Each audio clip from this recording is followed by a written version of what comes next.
Prólogo. En mi ya bastante larga vida de lector he llegado a la conclusión de que para que una novela pueda ser tildada de buena, ha de reunir 4 requisitos. El primero, que esté bien escrita. El segundo, que nos cuente algo dentro de lo posible novedoso. El tercero, que llegue a interesarnos. El cuarto, que termine bien. Es decir, el escritor tiene que saber hacer algo que se le presume, que es escribir, pero que no resulta tan obvio cuando se llevan leídos unos cuantos libros. Es cierto que para escribir novelas no se precisa la excelencia en la técnica de la escritura, cosa que, por otra parte, alcanzan muy pocos autores, pero sí que hay que saber hacerlo mínimamente de modo que pueda darse la compensación con los otros 3 requisitos. El escritor tiene que ser capaz de fabular, esto es, en palabras del diccionario de la RAE, de inventar o imaginar tramas o argumentos, y además que esas tramas o argumentos sean, en lo posible, originales. Todos somos conscientes de lo difícil que es ser original después de los miles de años que llevamos escribiendo libros y de los miles de millones de estos que se han producido, pero es algo en lo que debemos esforzarnos en tanto en cuanto este requisito está bastante en relación con el número de lectores y sobre todo con la valoración de nuestra obra. Es cierto que este requisito puede ser compensado con la excelencia en la técnica de la escritura.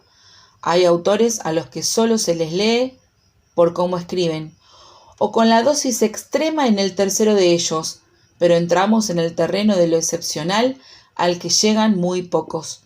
El escritor tiene que ser capaz de captar la atención del lector e interesarle. Esta capacidad está muy relacionada con las 2 anteriores, ya que es muy difícil que interese algo medianamente escrito y argumentalmente mediocre, pero no es exactamente el resultado de la suma de esas 2 capacidades, ya que ésta tiene mucho que ver con la forma de plantear el relato de los hechos y con la medida de sus tiempos. Seguro que todos pondríamos como ejemplo a algún autor que se caracteriza sobremanera por su capacidad de atraer nuestra atención en sus novelas, casi con independencia de cómo escribe y de qué escribe. Y por último, un escritor tiene que saber acabar sus novelas. Es desde mi punto de vista, el talón de Aquiles de la inmensa mayoría de los autores que conozco. La casuística es muy variada.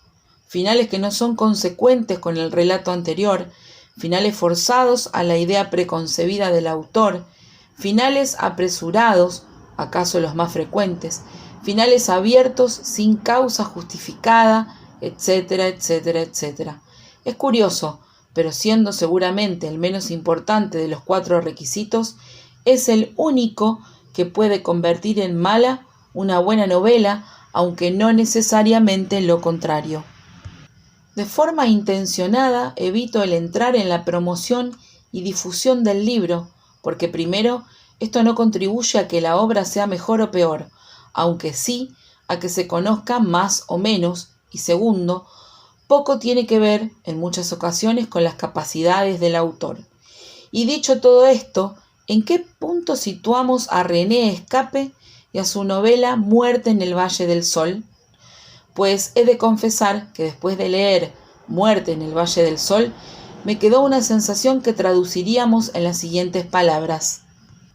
Vaya, por fin leo una buena novela a cuyo autor conozco personalmente, y es que, en efecto, todos hemos leído magníficas novelas, pero sus autores pertenecen casi al mundo de los sueños, por lo inaccesibles que nos suelen ser por distintas razones.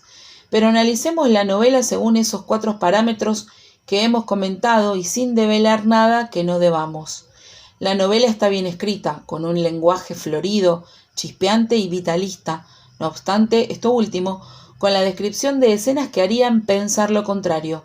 Está plagada de expresiones propias de la tierra de la autora, Argentina, que a mi juicio contribuyen aún más a hacer grata su lectura.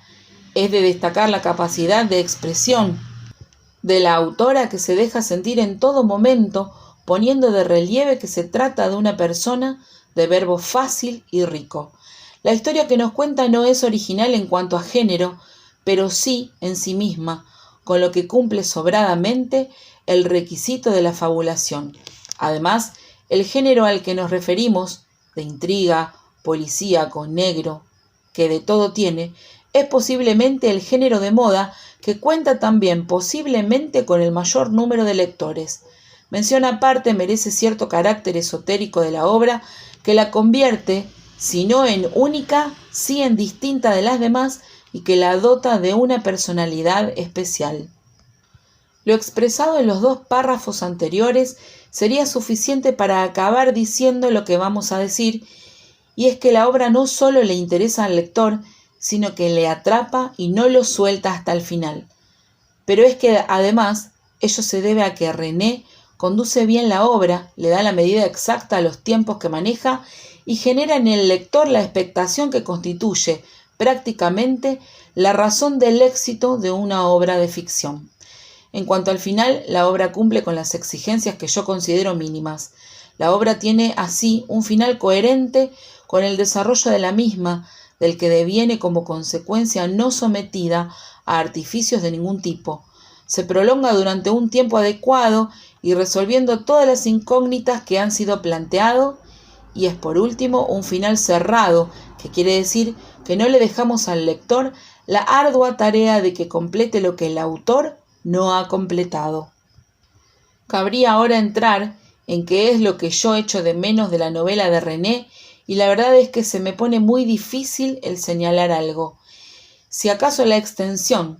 Estamos tan acostumbrados a novelas de 1000 páginas que una de 200 nos parece pequeña.